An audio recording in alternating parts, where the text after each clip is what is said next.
এই বল্টু, এই বল্টু, এই খাবি দাদা?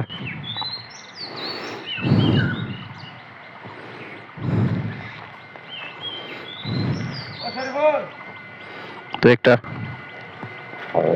এই একটাই খা। দুটো হামলা দিচ্ছিস মানে তোর শক্তি বেশি দূর না, তুই এড়ে খাবি। তোর তো চোখের অবস্থা ভালো না।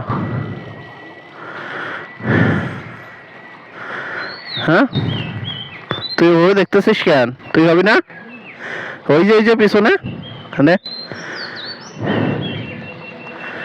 এরা রুটি খায় না? তোর বড় লোক হয়ে গেছিস নাকি?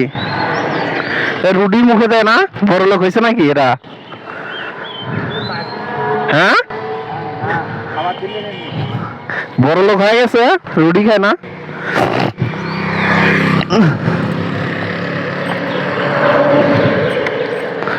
এ তো এদের দুইটা খাইলো, ওদের রুচি নাই।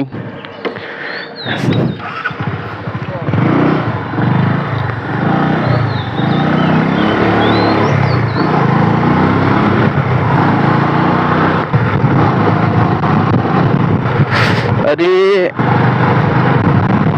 কুকুর চারটাকে দিলাম রুটি, বাট একটা খুব খাইলো আর দুইটা খাচ্ছে না, মানে তিনটা আর খাচ্ছে না।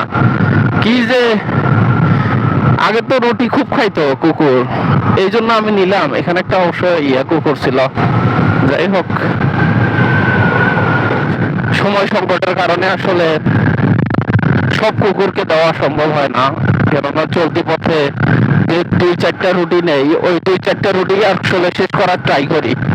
যাই হোক, সবচাইতে বড় কথা হলো এটা যে একদিন আমি এক মানুষের বাচ্চাকে একটা চকলেট দেওয়ার জন্য রাখছিলাম। হ্যাঁ, তো সেই ক্ষেত্রে সেই মানুষের বাচ্চাটা নিচ্ছিল না চকলেটটা। যাই হোক, খুব ভদ্র ছিল ছেলেটা, মানে আমার হাত থেকে সে চকলেট নেবে না, আমার চেনে না, আমার থেকে চকলেট কেন নিবে? তো সে কেমন জানি করতেছিল, মানে অবাক, আমি ভয় পাইছিলাম। তো একটু পরে ওর মা আসছে, মানে সঙ্গে সঙ্গে ওর মা মনে হয় জানালা দিয়ে দেখতে পারছে যে আমি ওরে চকলেট দিতেছিলাম। তো ওর মা আসছে, আসে আমার জিজ্ঞেস করতেছে যে আপনি কেন চকলেট দিলেন, এটা সেটা এগুলো মনে করছে, মানে সন্দেহ ঢুকে গেছে একটা মনের মধ্যে। তো ওখানে আরো 2-4 জন আরো ওখানে জোরো সড়ো হলো, হওয়ার পর এখন আমি তো একটু ভীতু হইলাম। আমার অ্যাকশন ক্যামেরাটা লাগাই ছিল এই হেলমেটের মধ্যে। তারপরে আসলে একটু বুকে সাহস নিয়ে ওদের কথা শুনতেছিলাম, আমার কথা শুনতেছিল না কেউ। তো আমার একটার পর একটা প্রশ্ন করতেই ছিল। কথা হলো তারপর যখন আমি বললাম যে মানে এক প্রকারে আমাকে যে বাচ্চা ধরা, যে একটা মানুষ আছে যে ছোঁয়া ধরা, আমরা বলি ছোঁয়া ধরা মানুষ, তো এটাই ভেবে বসছে ওরা, মানে আমাকে আসতেই দিচ্ছে না, এমন অবস্থা। এই দাঁড়ান, এই লোক দাঁড়ান, এই লোক দাঁড়ান, এরকম অবস্থা শুরু করছে। পরে আমি বললাম, মানে মাথা ঠান্ডা করে বললাম যে দেখেন, আমি শুধুমাত্র ভিডিও করি, এভাবে আমি পশু পাখি বা ইয়াকে ইত্যাদি মানুষকে খাবার দেই। আমার পিছনে একটা ব্যাগ ছিল অবশ্য, এই ব্যাগটা বের করে কয়েকটা বিস্কুট বের করে ওখানেই আবার 2-4টা শিশুকে আমি দিলাম, যে আমি এভাবে সবাইকে আসলে বিস্কুট দিই, দিয়ে ভিডিও করি।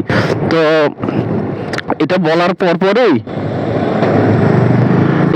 পরপরই মানে ও মহিলাটা হেসে উঠছে, মানে ক্যামেরাটা দেখাইছি যে এটা আমার ক্যামেরা, অ্যাকশন ক্যামেরা, এখানে ভিডিও হচ্ছে, আপনারা যা বলতেছেন ভিডিও হইতেছে।